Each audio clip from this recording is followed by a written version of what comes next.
Hello everyone, another chess puzzle. This one's kind of interesting, to me anyway. If you like, feel free to pause the video, see if you can figure it out. So, please like and subscribe if you enjoy this content.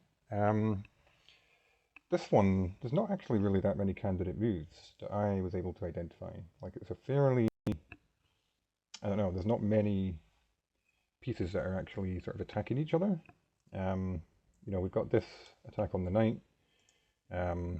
This bishop's pointing down here, but there's really not much else going on at the moment.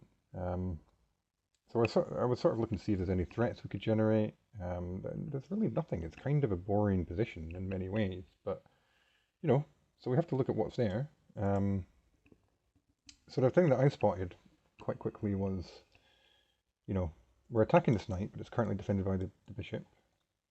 However, what about this idea? We can potentially interfere with the bishop's defense of the knight, and also attack the bishop at the same time. However, I then spotted, well, okay, but this opens up the bishops. The bishops are now eyeing each other, and both of them, well, actually, the white one's undefended, but our one is defended by our queen. So that introduces, it suddenly becomes very complex. There's a lot of possible follow-up moves. So I sort of figured after a while, this has got to be the right move. Played it is the right move. But then we've got an interesting choice. We've got three choices. We can take the knight, we can take the bishop, or we can potentially take this bishop. And it's kind of a tricky one. But it's white's move right now. In the puzzle, white played this. So again, we've got these choices. We've got the choice of taking this bishop, this knight, or this bishop. So you've got to figure out which one's right. And it's one of those ones where the move order is important. You just got to calculate out the lines. And if we go down this line, this is the wrong idea. I'm not sure what the best move is here for white. Probably, okay, so actually just save this knight, and then our best move is actually to save the rook, which makes sense, but the problem was our pieces were forked here, and so white's now just winning material. We're now down a piece. So that clearly doesn't work. So coming back here, again, we sort of run into a similar problem if we take the knight. I think it's basically just the same issue, or a similar issue. We just lose the rook now. And again, okay, we can take this bishop, but then this is a check. King has to run.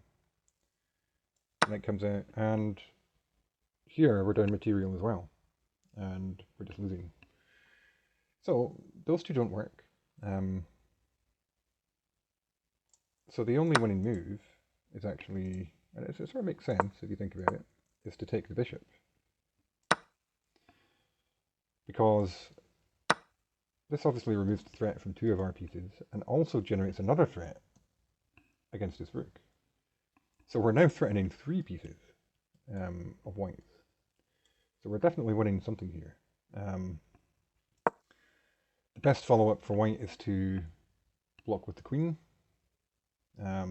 which is protected by the knight. And the best follow-up for us here is actually just to trade. Let's just take the material that we're going to get. So we take here, the knight takes, which is kind of important because that also removes it from danger. But then we win the bishop and we win a piece. So that is a solution, and I quite like this puzzle because it's just a sort of pure calculation one. It's very good practice, this, for when you're get into these sort of positions in your games where you have to calculate the lines. That's what it comes down to. You have to be able to visualize the position several moves ahead and figure out which one is best. Count the material. That's kind of important in this one. So for each of the lines, figure out how much material each color has at the end, white versus black, and figure out if it's in your favor or not. Then do the next line, then do the next one. 3 possibilities here. So there's 3 lines you have to calculate, and you just have to compare them. Which one results in the biggest gain? And as it turns out, there's only one line which results in a gain, which is the one that we just showed. And all the other ones actually result in a loss. So yeah, that's just how you have to figure it out. So yeah, if you enjoyed that, please like and subscribe, and I'll see you guys in the next one. Take care of yourselves. Bye for now.